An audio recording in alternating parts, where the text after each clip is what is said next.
could share that post from mine on yours. Get the world. Whoa.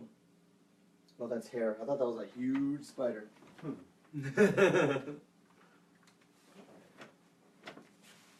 Matt Damon. Ta ta ta. Ka ka ka. Ka. I solemnly swear I am up to no good. Pledge allegiance to the flag. Sorry. Derek is so freaking loud. Ta ta ta. Ka ka ka. L. Saverings. Me? Me? Is it my turn? My turn on the microphone? Me. Do you have, is your phone working? Yes. Here, let me take a picture. Okay. We'll post it on the Instagrams. With my crappy Nexus 5 camera? It beats my not working camera. Oh, wow. Fusion. Fusion high. Take the picture. That is super special. special, yes. You have a Nexus 5 logo on the thing? Yeah, because I didn't take the original. I just turned the phone on. Okay. All right, gentlemen, I'm going to count you in. We're going to get cracking. I love you both. Number 28. Number 28 is a go. In 5, 4, 3. Good evening. Or good day, good morning, whenever you're listening to this. This is User Disagreements. Coming to you with episode number 28. We are the video game podcast that poses the question, is your argument, what? Is your gaming inquiry a valid one? No, super invalid. Our information only. Your argument is invalid. It's a gaming podcast coming to you from Studio 2 and 2 here in Seattle, Washington, South Lake Union. We're part of the Soundcasting Network. That we are? That we are. Today we are brought to you by... roadside assistance. Roadside assistance. Your AAA, your insurance, make sure you get that. And I'm not saying that because my keys are currently locked in my car. Definitely not. Thank you, Roadside Assistance.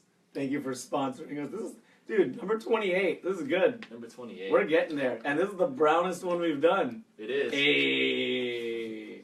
Quantum Towers, activate. We got some missing peoples. Yeah. Search party of 5 if we can.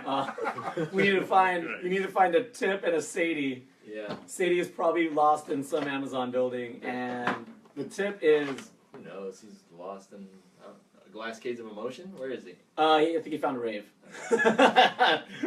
I mean, for real though, right?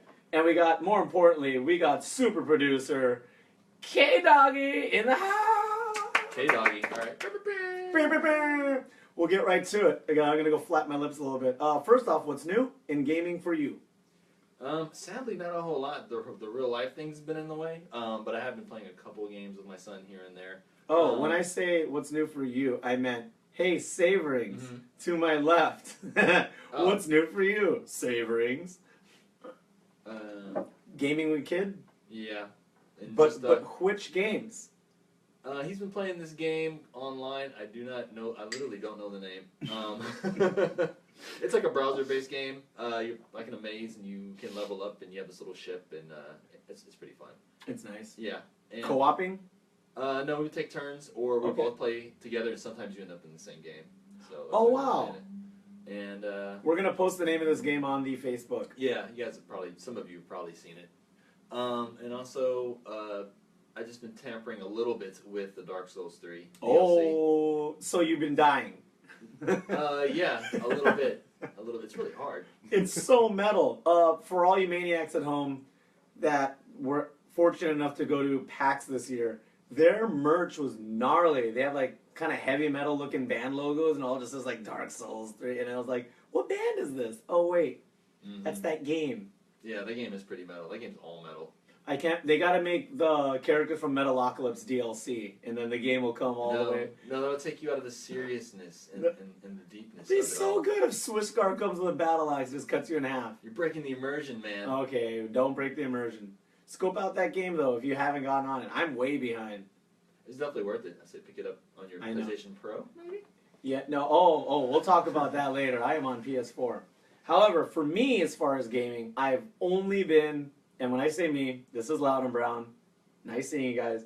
This weekend, though, I was my second personality. I was gross deaf all weekend. I was lucky and fortunate enough to live in this city that hosted the Red Bull Battlegrounds North American Regionals for the Capcom Cup. That is a mouthful. It is. It's a really long name, but you got to put Red Bull in there. And they do events all over the nation. It like West Coast, South, a little bit of Midwest. Mountain didn't get a whole lot of love. Red Bull, you got homies in Mountain. Oh yeah, That's that's like the home of extreme. It is. It's like all of those mountain biking videos are Red Bull. However, they did these mini tournaments, like small tournaments with several weeks. Like you got to accumulate points to get enough points to get sent to more finals. And doing all of these not only gives you a chance to win money, but also guarantees you seeding in the big tournaments. For example, in the Capcom Cup, you get all these points. And just according to the points, you get all these brand names that you know and love, like Snake Eyes and Justin Wong and Filipino Champ. They didn't do any of the Seattle tournaments, but because of their points and Jay Wong's from the East Coast, they're accumulated enough to make it to North American Regionals, and that's how that works. But they did an open tournament the day before for anybody. And so I had friends join, and it wasn't that big of a tournament. Like, it was big. It was huge for Seattle, but if you compare it to any of the other majors, like, the fact that you could jump in this tournament and be able to play Daigo, or you'll be able to play Tokido, or you'll be able to play, like, all these insane pro players, and they're just, like, in your pool. And the way that works is, I promise I'm going to get to some numbers later. The way that works is, the North American Regionals are the points from Capcom players in North America. Like, almost all the people in it, like, live and are American citizens.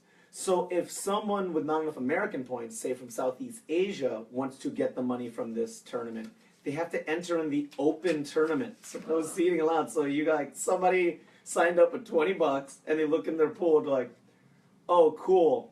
This is awesome. I'm like, why? What happened, man? It's like, oh, nothing. It's Bon-chan. Like, one of the best Nashas in the world right now is just in my pool, so I lose.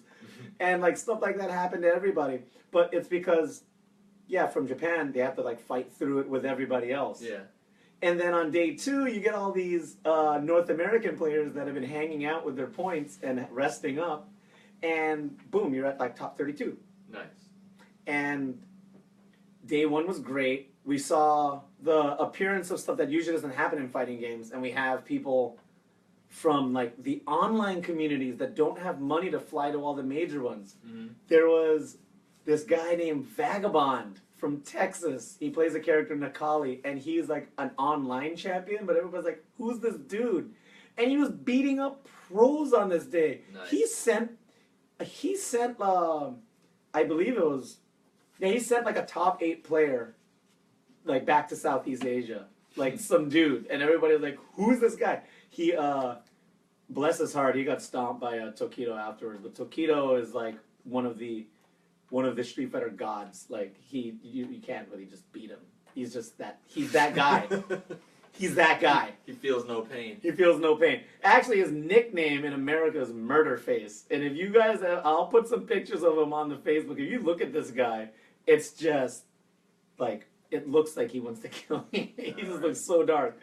And but America did well on the open tournament. Snake Eyes, who's Red Bull's, like, big sponsor guy, brother with baseball cap. He plays the character Zangief, the grappler, on a pad, like a regular PlayStation 4 controller. Okay. So this is, like, the most American. It's such a strange thing for anybody else globally to see. You know, he goes to all these big Japanese tournaments and everything, and they see this African American playing with a controller, and he's using Zangief, who's not really seen as very good, and he's amazing. He's so good, and he did well. Seattle actually did okay. We barely didn't make top 8, but we had this 17-year-old kid that plays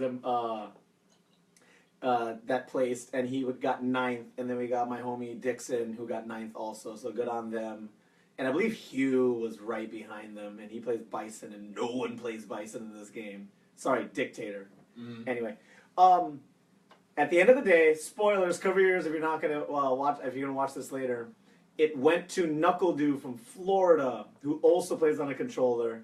American player beat Tokido from Japan. It's a big deal with a controller. With a controller, pros play controllers, but not winning big majors like this. This is huge news. Yeah.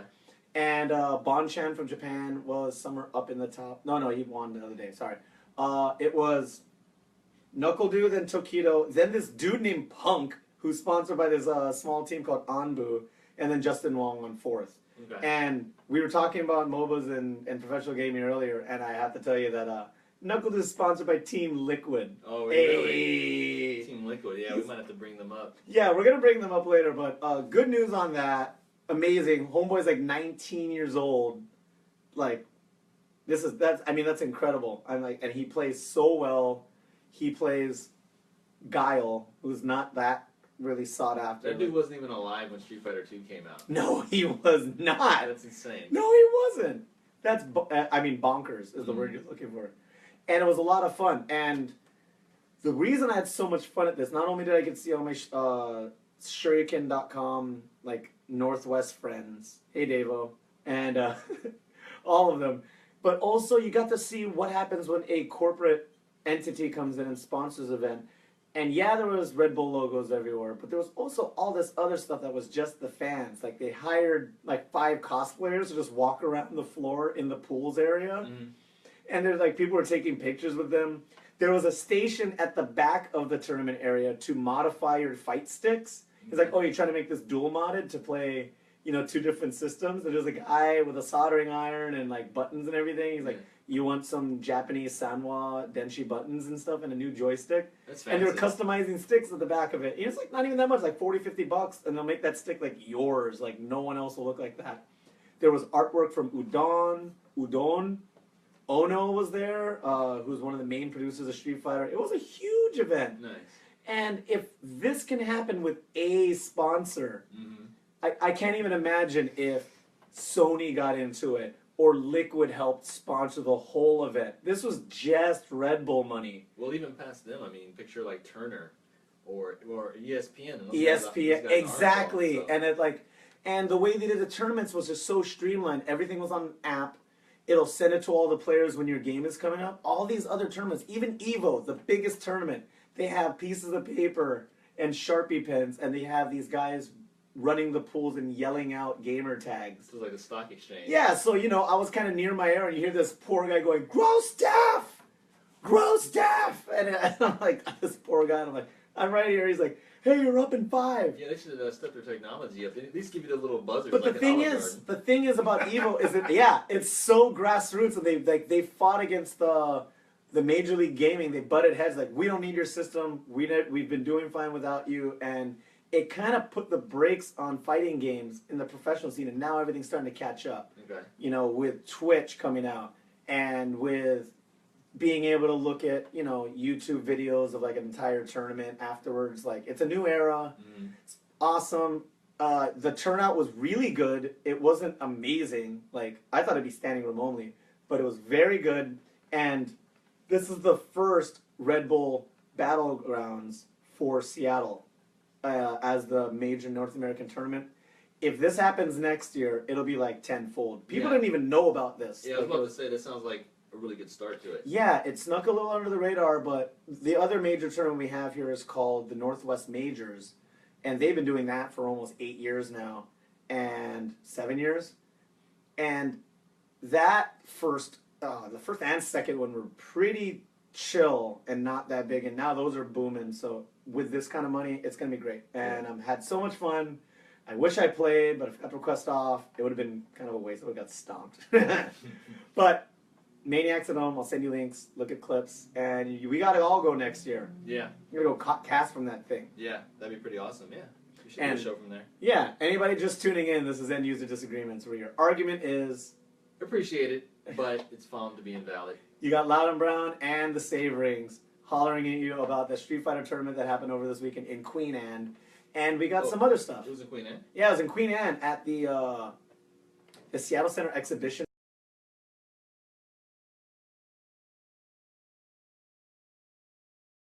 AOL. He did it for like a year. Just Like over and he's like over. free internet, dude. Yeah. Oh man, those are the days with those CDs.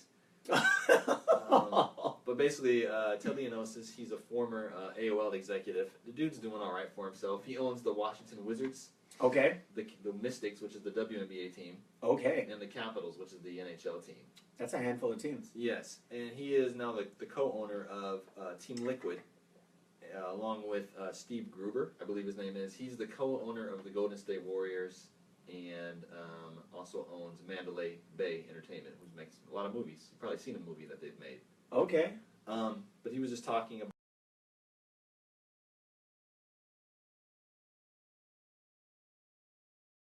And this is direct. They do their own promotions. They figure out how to record their own demos. They have their friends be their street team. And by the time a label is even involved, it's already this moving machine.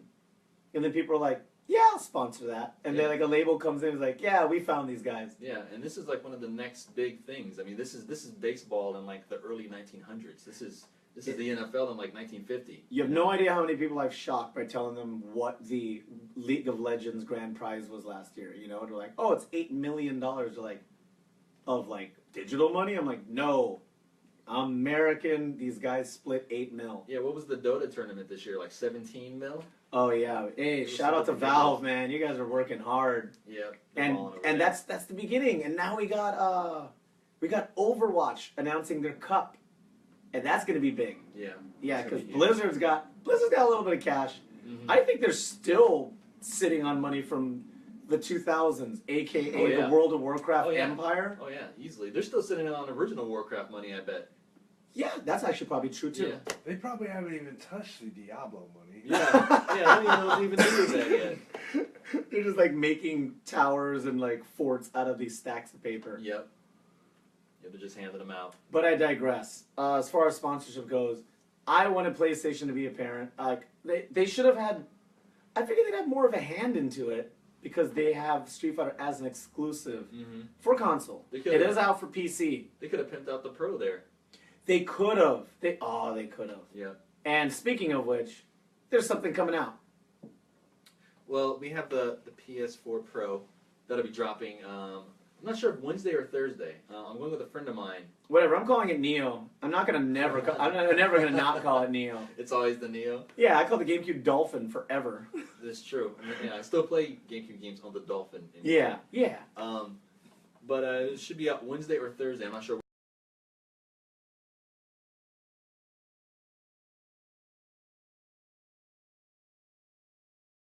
$100 more than the PS4 Slim, right? Mm-hmm.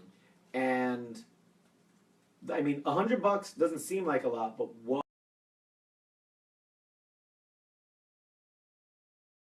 Go in there and tweak the resolution. Off. They're adding more options like that in console versions of games now. Yeah. Which is kind of a very cool thing. Is that per game or for the system though? It's per game. Per game. It's completely up to the developers if they want to do that stuff. Is it like using back doors of programming to like tweak? It's not doing anything to the system though. No. Okay. No, it leaves it open to more of your preferences. Do you prefer a higher frame rate or a higher resolution? That's true. That is really cool. Do you like motion blur or not? You can turn things like that on and off. That's really cool of them to do. Yeah.